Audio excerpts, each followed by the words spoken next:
الحمد لله وحده والصلاة والسلام على من لا نبي بعده ولا أمة بعد أمته ولا شريعة بعد شريعة. أما بعد فأعوذ بالله من الشيطان الرجيم. بسم الله الرحمن الرحيم. وما محمد إلا رسول قد خلت من قبله الرسل أفإن مات أو قتل انقلبتم على أعقابكم ومن ينقلب على عقبيه فلن يضر الله شيئا وسيجزي الله الشاكرين. وما كان لنفس أن تموت إلا بإذن الله كتابا مؤجلا ومن يرد ثواب الدنيا نؤته منها ومن يرد ثواب الآخرة نؤته منها وسنجزي الشاكرين. وكأي من نبي قاتل معه ربيون كثير فما وهنوا لما أصابهم في سبيل الله وما ضعفوا وما استكانوا والله يحب الصابرين.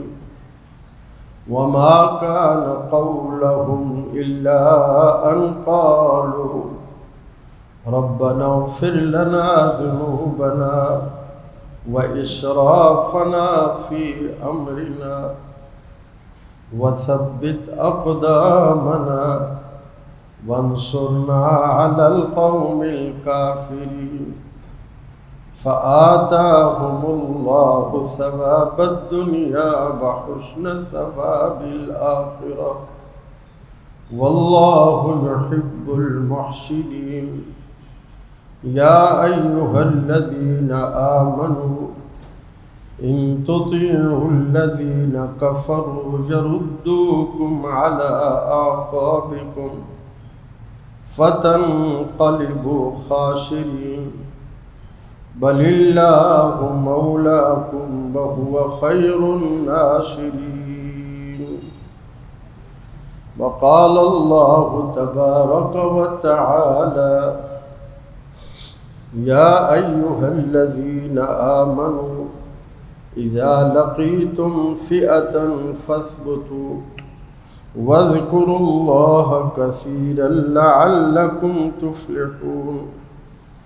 وأطيعوا الله ورسوله ولا تنازعوا فتفشلوا وتذهب ريحكم واصبروا إن الله مع الصابرين. ولا تكونوا كالذين خرجوا من ديارهم بطرا ورئاء الناس ويصدون عن سبيل الله والله بما يعملون محيط.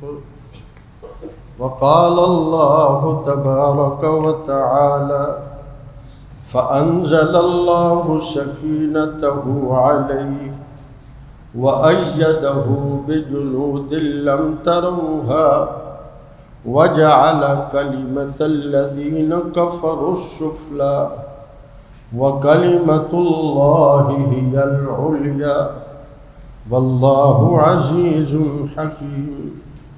انفروا خفافا وثقالا وجاهدوا بأموالكم وأنفسكم في سبيل الله ذلكم خير لكم إن كنتم تعلمون.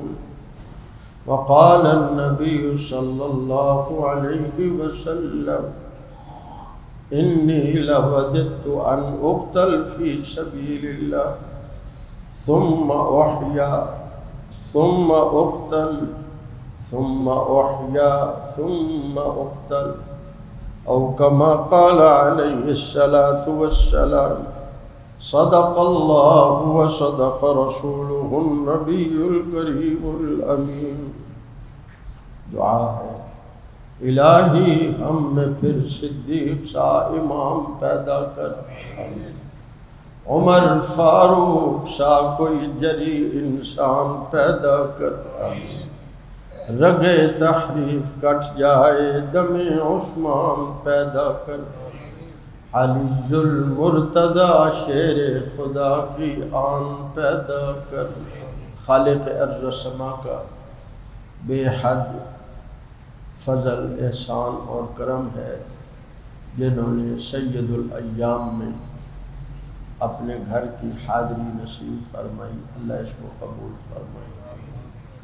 حق سچ کہتے سنتے عمل اور دعوت کی توفیق عطا فرمائے۔ نبی کریم صلی اللہ علیہ وآلہ وسلم کو اللہ نے بھیج کر فرمایا وَالَّذِي أَرْسَلَ رَسُولَهُ بِالْهُدَى وَدِينِ الْحَقِّ۔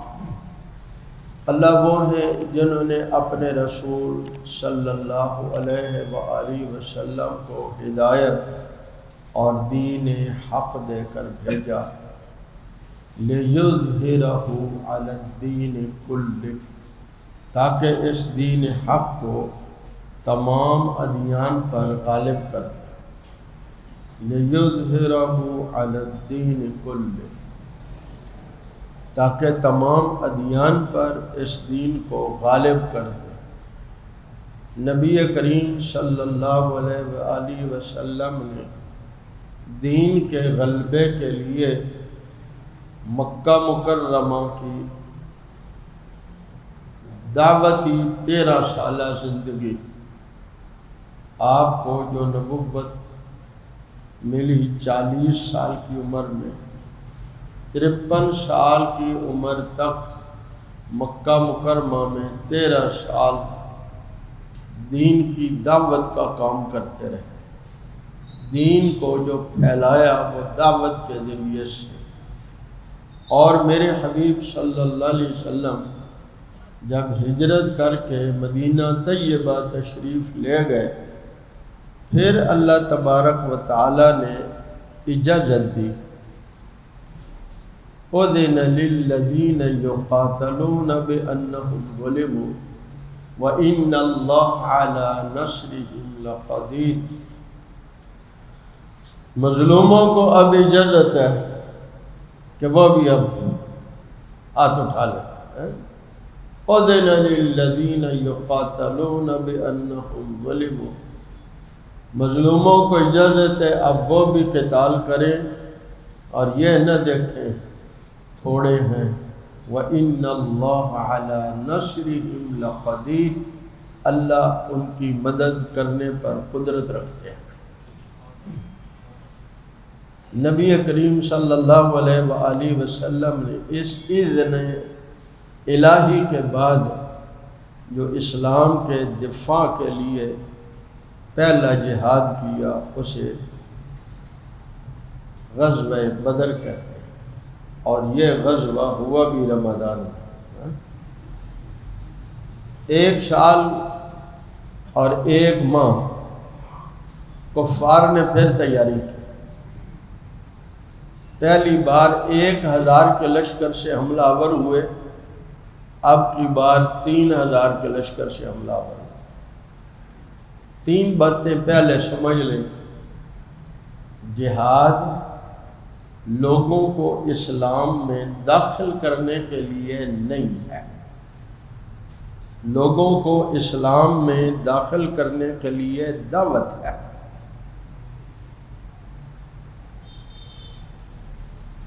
بہت سے یورپی مورخین نے لکھا کہ رسول اللہ صلی اللہ علیہ وسلم نے جو اسلام پھیلایا وہ جہاد سے پھیلایا، حالانکہ ایسا نہیں ہے۔ اسلام پھیلایا دعوت سے پھیلایا۔ دعوت کے کام میں جو رکاوٹ آئی جہاد کے ذریعے سے اس رکاوٹ کو ہٹایا۔ دوسری بات یہ حکم دیا پہلے 13 سال تک کہ تم نے ہاتھ روکے رکھنا، پھر اجازت دی کہ اب تمہیں اجازت ہے، اگر تمہارے ساتھ زیادتی ہو تو تم بھی بدلہ لو۔ پھر تیسرا ہوا، اس کو دفاع کہتے ہیں، اس کو صرف دفاع کہتے ہیں۔ اور پھر تیسرا حکم ہوا کہ اب چونکہ یہ زمین میں پھیل کر فساد پھیلانے لگے ہیں، رسول اللہ صلی اللہ علیہ وآلہ وسلم اور آپ کے دین کے دشمن صرف اب حملہ آور نہیں بلکہ ہر جگہ اسلام کے خلاف بات پھیلا رہے ہیں، تو اب چونکہ اسلام کو منفی شکل میں پیش کر رہے ہیں تو اب وقاتلوہم وقتلوہم حیث ثقفتموہم، جہاں بھی پاؤ ان کو قتل کرنا۔ کیوں؟ اسلام کی شہرت کو نقصان پہنچا رہے ہیں۔ اور مسلمانوں سے اللہ نے 5 باتیں کہی۔ پہلی بات یہ کہی، سبحان اللہ، جب تم عین دشمن کے مقابلے میں کھڑے ہو تو ہم کیا کہتے ہیں، کیا کرنا چاہیے؟ ٹینک چلا دو، بم چلا دو، ایسے ہی ہے نا، میزائل چلا دو، یہی آتا ہے نا ذہن میں۔ دشمن کا مقابلہ ہے تو کیا کر دو؟ پہلا اللہ نے پہلا کام کیا کہا، اذا لقیتم فئۃ فاثبتوا۔ پہلی بات یہ ہے کہ اب تم آ گئے ہو اور آئے بھی اپنی رغبت شوق سے ہو، ہم نے زبردستی نہیں کہا۔ جب آ گئے ہو تو ہماری راہ میں آ گئے ہو، صف میں کھڑے ہو گئے ہو، اور یہ 2 صفیں اللہ کو بڑی پسند ہیں، ایک نماز کی صف اور ایک جہاد کی صف۔ اب تم ہماری پسندیدہ صف میں کھڑے ہو گئے ہو، جیسے نماز پڑھتے پڑھتے بلا وجہ تم اس کو چھوڑ، حکم دیا لا تبطلوا اعمالکم، عمل کو باطل نہ کرو، اور عمل میں نماز اول نمبر پر ہے۔ اللہ اکبر۔ جس طرح نماز تو آپ توڑ نہیں سکتے، اسی طرح جہاد کی صف میں آ گئے تو اب ثابت قدم رکھو۔ سوال پیدا ہوتا تھا، یا اللہ آگے بڑی طاقت ہے، ہم نے تو سمجھا تھا کہ ہم 300 ہیں، وہ بھی 200 400 500 ہوں گے، وہ تو 1000 آ گئے، ہم 1000 ہیں، وہ تو 3000 آ گئے۔ سوال پیدا ہوتا ہے نا، دماغ میں بات آتی ہے۔ تو اللہ تعالیٰ نے فرمایا اچھا پھر دنیا میں اصول ہے، جب بندے پہ مشکل آئے تو وہ اپنے حمایتی کو بلاتا ہے، ایسے ہی ہے، مشکل پیش آئے تو کس کو بلاتا ہے؟ اپنے حمایتی کو بلاتا ہے۔ تو وَاذْكُرُوا اللَّهَ كَثِيرًا، تم پھر اس وقت دنیا کے اسباب جو جمع کرنے تھے وہ کر لیے، اب تم اللہ کا ذکر کثرت سے کرو۔ کیوں؟ اللہ رب العالمین کا وعدہ ہے فَاذْكُرُونِي أَذْكُرْكُمْ، تم مجھے یاد کرو میں تمہیں۔ اللہ ہماری طرح یاد نہیں کرتے کہ بھئی میں نے اللہ کا نام لیا وہ بھی نام لے کے خوش کر دیں گے، بس نہیں۔ تم جب اسے یاد کرتے ہو جس مطلب کے لیے، تو وہ تمہیں یاد کرتے ہیں تمہارا مطلب پورا کرنے کے لیے۔ تم جب یاد کرتے ہو ان کے دروازے پہ دستک دینے کے لیے، تو وہ یاد کرتے ہیں دروازہ کھولنے کے لیے۔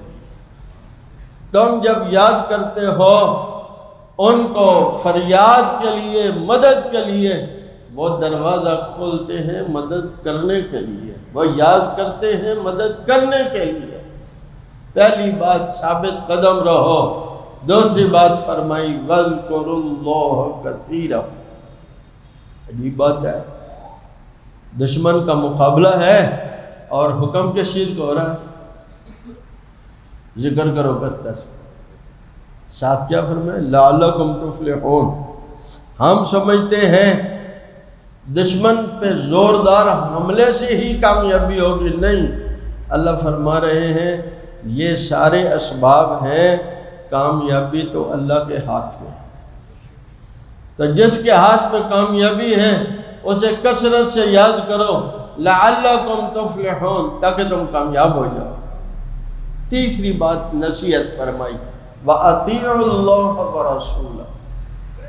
اب حالات ہنگامی ہیں، ہمارے ہاں عام طور پہ اس میں بڑی کمزوری ہے، ہنگامی حالات ہیں تو انسان کیا کہتا ہے؟ اس وقت جو سمجھ میں آتا ہے کر لو، یہی ہے ہمارے یہاں، یہی ہے نا، ہنگامی حالات ہیں، جو سمجھ میں آتا ہے کر لو۔ اللہ فرماتے ہیں نہیں، تمہاری سمجھ چھوٹی ہے، میرے حبیب کی سمجھ پر چلو، اپنی سمجھ پر نہیں۔ بے شک ہنگامی حالات ہیں، وَأَطِيعُوا اللَّهَ وَرَسُولَهُ، اللہ اور اس کے رسول کی اطاعت کرو۔ چوتھی بات فرمائی، وَلَا تَنَازَعُوا، وَلَا تَنَازَعُوا، آپس میں جھگڑے میں نہ پڑو۔ چھوٹی موٹی بات ہے درگزر کر دو، کوئی بات نہیں، بعد میں دیکھ لیا۔ آپس میں جھگڑے میں نہ پڑو۔ اللہ فرماتے ہیں اس کا نتیجہ کیا ہوگا؟ اگر تم جھگڑے میں پڑ گئے، فَتَفْشَلُوا وَتَذْهَبَ رِيحُكُمْ، حوصلے پست ہو جائیں گے، اور وہ جو ایک تمہاری ہوا بنی ہوئی تھی، بڑے بہادر ہیں، بڑی طاقت ہے، ایک ہوا بنائی تھی ہم نے تمہاری، وہ اکھڑ جائے گی۔ آج کیا ہے؟ مسلمان بڑے ہوئے ہیں، ملکوں کی پڑی ہوئی ہے، امت کا نام نہیں ہے۔ سارے مسلمان ایک امت ہیں کہ نہیں ہے؟ لیکن ہم کیا کہلواتے ہیں؟ آپ کون ہیں؟ میں پاکستانی ہوں، میں ہندوستانی مسلمان ہوں، میں بنگلہ دیشی ہوں، میں سعودی مسلمان ہوں، ایسے ہی ہے کہ نہیں؟ فَتَفْشَلُوا، جب تم بڑھ جاؤ گے تو پھر تمہارے حوصلے پست ہو جائیں گے، اور وہ جو تمہارا اقبال ہے، بلند ہے، وَتَذْهَبَ رِيحُكُمْ، وہ جاتا رہے گا۔ آج دنیا میں سب سے زیادہ مذہبی طور پر تعداد میں مسلمان زیادہ ہیں، باقی جتنے آپ کو نظر آتے ہیں یہ اپنے مذہب پر نہیں ہیں، وہ اپنی خواہش پر ہیں، اکثریت چند ایک لوگ ہیں جو مذہبی ہیں۔ لیکن مذہب کے نام پر اگر کوئی مذہب پر کوئی قوم ہے تو وہ مسلمان ہے، اور یہ پوری دنیا میں اگر کسی کو مار پٹ رہی ہے تو وہ بھی مسلمان کو۔ دنیا کے 5-6 خطوں میں جا کے دیکھ لو، مسلمان کو ہی مار پٹ رہی۔ کیوں؟ اللہ رب العالمین نے جو رسول اللہ صلی اللہ علیہ وسلم کی زبان سے نصیحتیں کی تھیں وہ ہم بھول گئے، جو ہماری سمجھ میں آ رہے ہیں ہم وہ کر رہے ہیں، اور ہم کیا کریں؟ اس وقت ہنگامی حالات ہیں، اس لیے ہم اللہ کے حکم نہیں پورے کر سکتے، اس لیے ہم حضور کی مرضی پر نہیں چلیں گے، رسول اللہ کے حکم پر نہیں، اپنی مرضی کریں گے۔ ہاں جب اچھے حالات آ جائیں گے تو پھر ہم ٹھیک ہے، پھر ہم چلیں گے۔ اور یہی تو وقت ہے کہ ہمارے ذمے نتائج نہیں ہیں۔ آج ہمیں غلطی لگ چکی ہے، ہم یہ سمجھتے ہیں ہم اپنی خواہش پہ چلیں گے، نتائج نکالنے کے بعد پھر جب حالات اچھے ہو جائیں گے پھر ہم دین پر آ جائیں گے۔ بھائی دین پر قائم رہنا اصل ہے، نتائج ہمارے ذمے نہیں ہے، نتیجہ ہمارے ذمے نہیں ہے، ہمارے ذمے تو اللہ اس کے رسول صلی اللہ علیہ وسلم کی اطاعت ہے۔ وَأَطِيعُوا اللَّهَ وَرَسُولَهُ وَلَا تَنَازَعُوا فَتَفْشَلُوا وَتَذْهَبَ رِيحُكُمْ، پھر کیا فرمایا؟ وَاصْبِرُوا إِنَّ اللَّهَ مَعَ الصَّابِرِينَ۔ اب ہوگا کیا؟ تکلیف آئے گی، ہم پہ تو بہت ساری آ گئی نا، معاشی تکلیفیں الگ ہیں، کفر کا دباؤ الگ ہے، طرح طرح کی تکلیفیں ہیں۔ اللہ کیا فرما رہے ہیں؟ تو ہم کیا کرو؟ بس بیرو، صبر کرو، کیا کرو؟ پہلے کہتا ثابت قدم رہو، اب پھر کہا وَاصْبِرْ، کیوں؟ اب یہ مشکل میں پھنس گئے ہیں، تو جب بندہ مشکل میں پھنس جائے تو پھر اس کو کیا کرنا ہے؟ صبر کرنا ہے۔ اور صبر کا معنی یہ نہیں ہے اپنی مرضی پہ چلے، صبر کا معنی ہے ہم اللہ اس کے رسول صلی اللہ علیہ وسلم کے حکم پر ڈٹے رہیں گے، ہم بھی ڈٹے رہیں گے نا انشاءاللہ۔ اور اللہ نے فرمایا ان اللہ مع الصابرین، سبحان، یہی وقت ہے تم ذرا ثابت قدم رہو تو صحیح، اللہ تمہارے ساتھ ہے، جس کے ساتھ اللہ ہو جاتے ہیں، جس کے ساتھ اللہ ہو جاتے ہیں پھر اسے کسی کی پرواہ، کسی کی ضرورت نہیں ہوتی۔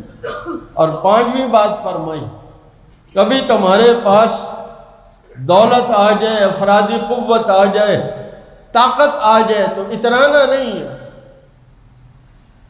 آج کیا ہو رہا ہے؟ جس کے پاس پیسہ آ گیا، جس ملک کے پاس، وہ سمجھتے ہم اتنی بڑے دولت والے ہو گئے، ہمارے پاس ایٹم آ گیا، ہم نے کہا ہم دنیا کی واحد اسلامی ایٹمی قوت ہے، ہم ایٹم پہ اترا رہے ہیں، کوئی اپنے ریال پہ اترا رہا ہے۔ کیا خیال ہے؟ اللہ کیا فرما رہے ہیں؟ اور یہ تمہارا کام نہیں ہے، یہ تو کافروں کا کام تھا۔ چیزوں پر، اسباب پر اترانا تمہارا کام نہیں ہے۔ ہاں اگر اترانا بھی ہے تو پھر صحابہ کی طرح اتراؤ کہ اللہ ہمارے ساتھ ہے۔ کیا خیال ہے؟ صحابہ کی طرح اتراؤ۔ قرآن مجید میں اللہ نے کئی جگہ حکم دیا زمین پہ اکڑ کے نہیں چلنا۔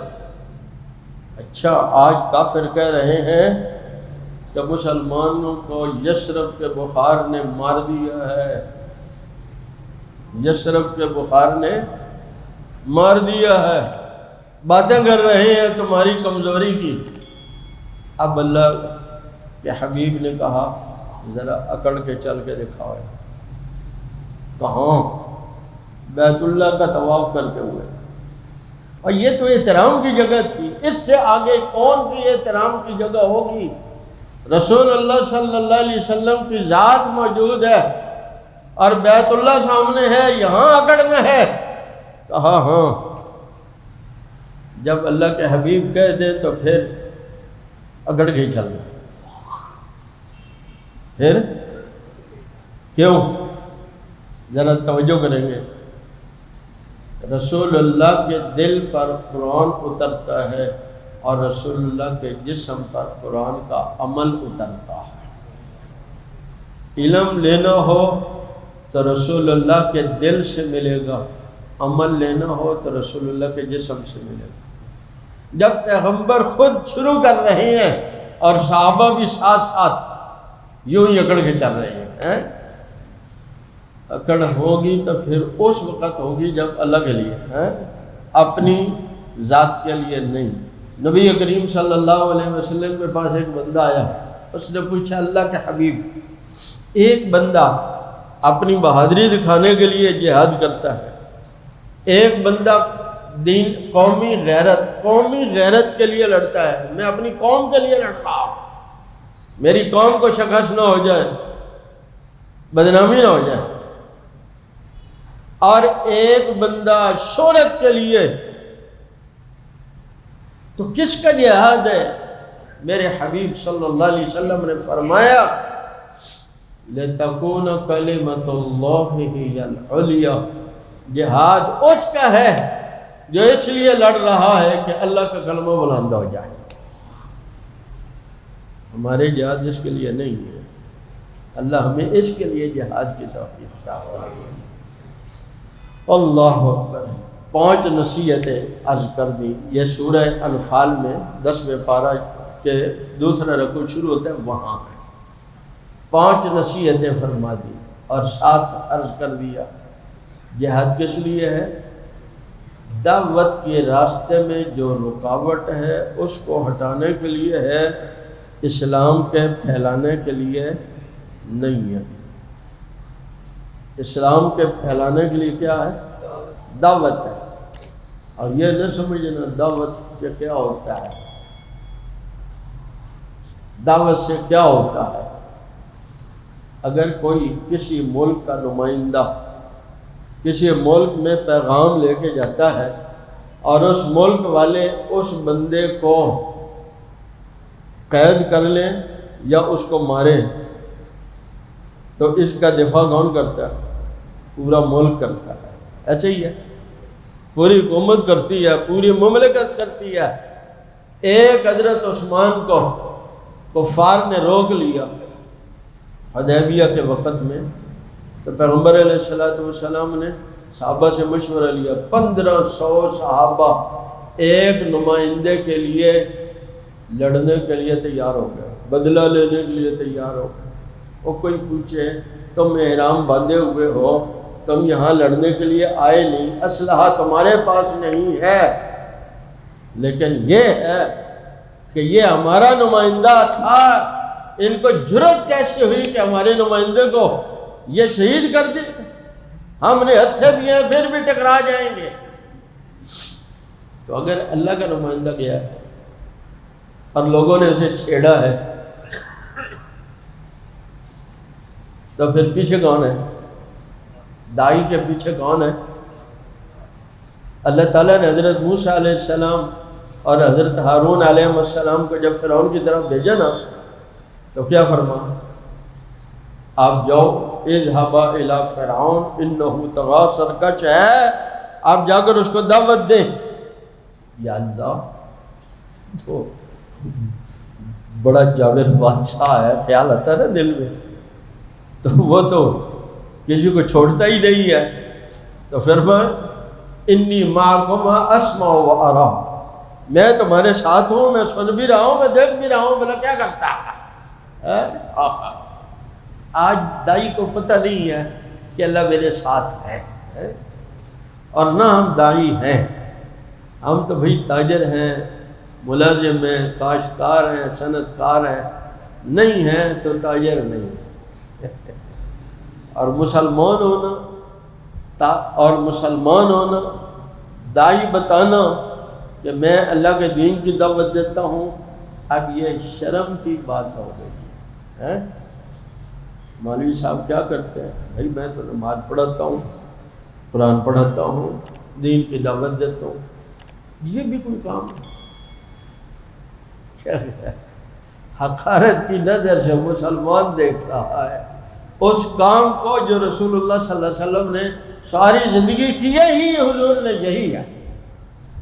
اعلان نبوت کے بعد پیغمبر علیہ السلام نے تجارت کو چھوڑ دیا، دعوت کو اور تعلیم و تعلم کو، جہاد کو مقصد زندگی بنا کے گزارا۔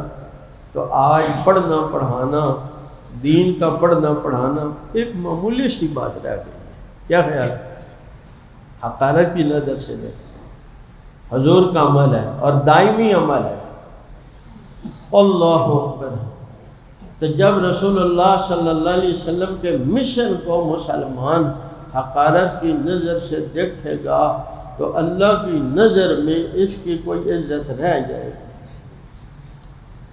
بتاتے نہیں، مسلمان کی عزت رہ جائے گی؟ اور ہماری عزت تو تھی ہی انہی کی نسبت سے، ہماری ساری عزتیں رسول اللہ صلی اللہ علیہ وسلم کی نسبت سے تھیں، اور رسول اللہ صلی اللہ علیہ وسلم کے دائمی عمل اور حقیقی عمل کو ہی ہم نے حقارت کی نظر سے دیکھا ہے۔ قرآن پڑھنا کوئی عمل ہے، قرآن پڑھانا کوئی عمل ہے، دعوت دینا کوئی عمل ہے، یہ بھی کوئی عمل ہے۔ میرے پیارو، باقی ہماری ضرورتیں ہیں، یہ ہمارا مقصد ہے۔ باقی ہماری ضرورتیں ہیں، ضرورت ایک حد تک ہوتی ہے پھر ختم ہو جاتی ہے، مقصد ہمیشہ ہمیشہ کے لیے ہوتا ہے، مقصد ہمیشہ ہمیشہ کے لیے ہوتا ہے۔